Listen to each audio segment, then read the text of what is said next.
Louise, thank you so much for joining us here on the show. Now, what I want to hear from you is it's so easy when we're discussing these issues on TalkTV. I think the British public legitimately wants the government to tackle the challenges we have with these people smugglers coming across the channel. But when people arrive in this country as an asylum seeker, how long is it before they're hearing whether their asylum claim has succeeded? Years. Literally years, Jake. I met someone this week that has been waiting 6 years. That's just one person. I met someone a few weeks before that's been fighting for 11 years to try and get status.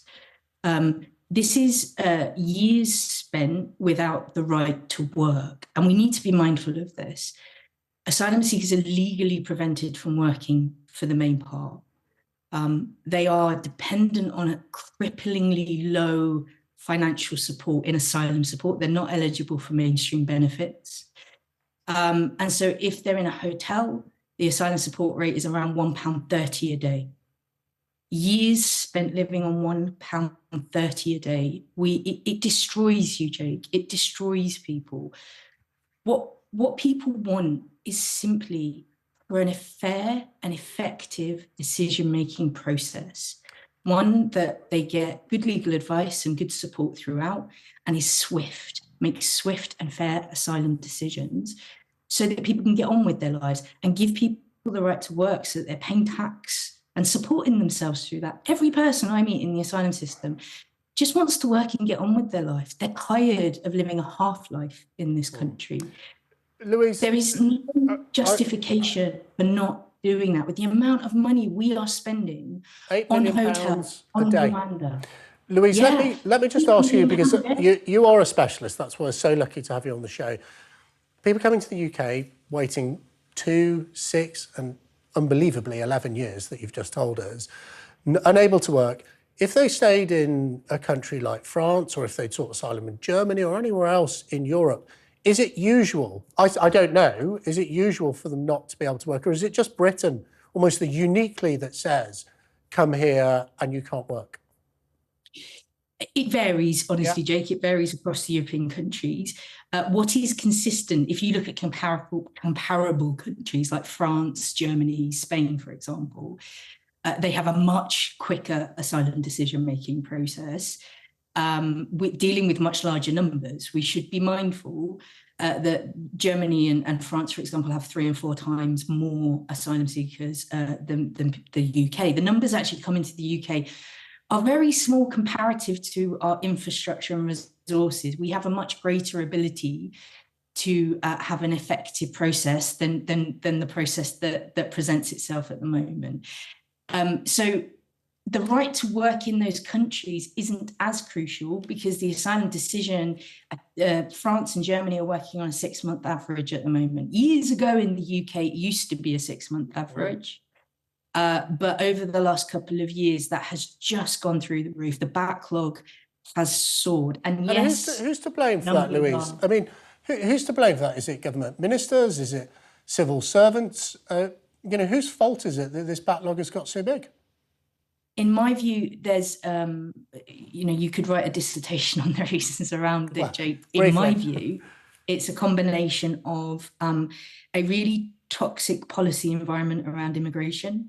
The Home Office is a very difficult place to work. There's a lot of scrutiny through media on any numbers activity.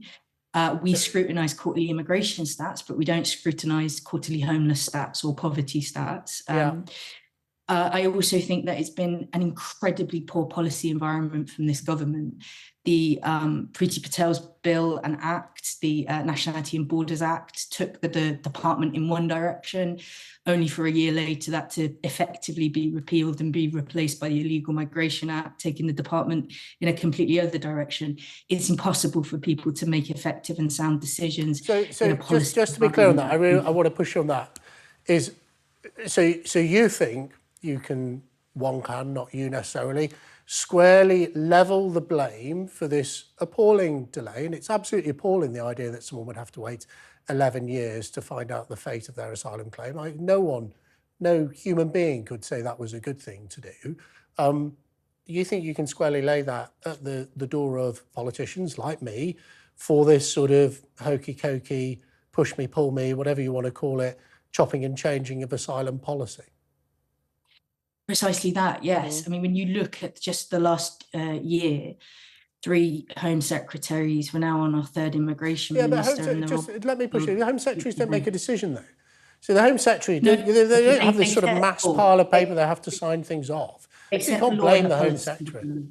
The civil service is always there. Surely they're the ones making the decision. Look, let me ask you. They set the law and policy environment, and if they're setting the law and policy environment that is constantly shifting, how is a decision maker supposed to make a decision in that environment? And that's effectively what we've got. Surely they just make the decision on the law or policy it is on that day. You know, today on that day. It's changing daily, Jake. That's but it's not changing. It's not changing daily. So I won't let you get away with that. It's not changing daily. I accept there's been some changes, but you know, laws take a long time to change. Let me ask you another question, if I may, because I know our viewers want to know this. The government is heavily focused, whether you think they're doing the right thing or not. One of the things the government is heavily focused on is stopping desperate people in Calais, in Belgium, in parts of Europe, falling into the hands of people traffickers and being trafficked over the English Channel, taking huge risks. And we've all seen the appalling reports of children dying in the Channel, and you know, especially people making that journey at this time of year. I'm a sailor. I love sailing. I wouldn't go out in a boat at this time of year. It's an absolute terrible journey for someone to undertake. How much now are people having to pay when they're being exploited by these people to cross the Channel? Is there a fee? Is there? It varies, and most people aren't paying money up front. What most people are doing is going into debt bondage. Yeah. So they are arranging travel only to have to work that travel off in awful conditions following arrival into the United Kingdom. And it's ever been thus, even before small boat crossings, when you saw some organisation around. I think it is tens of thousands, or it's certainly thousands of pounds, isn't it, that people are taking on for debt bonding. Isn't the government? Can I just say though, Jake? Can I just say you started that by saying that government is trying everything it can to stop people falling into the hands of people smugglers, and Jake, you're not. If you were trying everything you could, you would simply open safe routes and allow people to travel safely to the UK. You could end people smuggling in an instant if you wanted to, but you're choosing not to. Okay, well, that is certainly a viewpoint. Let me just put one final point, if I may. If we accept that people shouldn't be falling into indebted servitude and bondage and forced to work sometimes in legal industries here in the UK, we have seen that policies similar to the government's Rwanda policy, for example, worked in Australia, where they moved people to Christmas Island, or an island that currently has, I believe, last time I checked, no immigrants on, because the boats simply stopped coming. Now, it may not be the way you think the government should break this business model of the people traffickers, but if they succeed, if Rishi Sunak and the government, my government, succeeds in getting this Rwanda bill through Parliament and planes start to leave the United Kingdom, very briefly, if I may, will it work like it worked in Australia, or will the problem just keep coming? No, and it's deeply contentious to say that it worked in Australia. It didn't. There was a range of factors going on in Australia. It's pie in the sky to just pick one factor and say that's why it stopped. It didn't, and it didn't work in Australia. If you look at the Israel deal with Rwanda, that was actually mentioned in the Supreme Court as an example of it not working. We saw lots of third country remigrations. Rwanda just lost those people entirely. And ultimately, Jake, what we know is it will disincentivize asylum claims. It won't stop irregular migration. We're already seeing a return to older HGV routes that were used pre-pandemic. We will see a diversification in travel, so more crossings from Belgium, more crossings from Ireland, and it will just push people further into the dark recesses of our country. People will be in extended and entrenched exploitative situations, because they won't be presenting to authorities to claim asylum because they will fear Louise, Rwanda. thank you very much. And thank you for joining us on the show. Really interesting.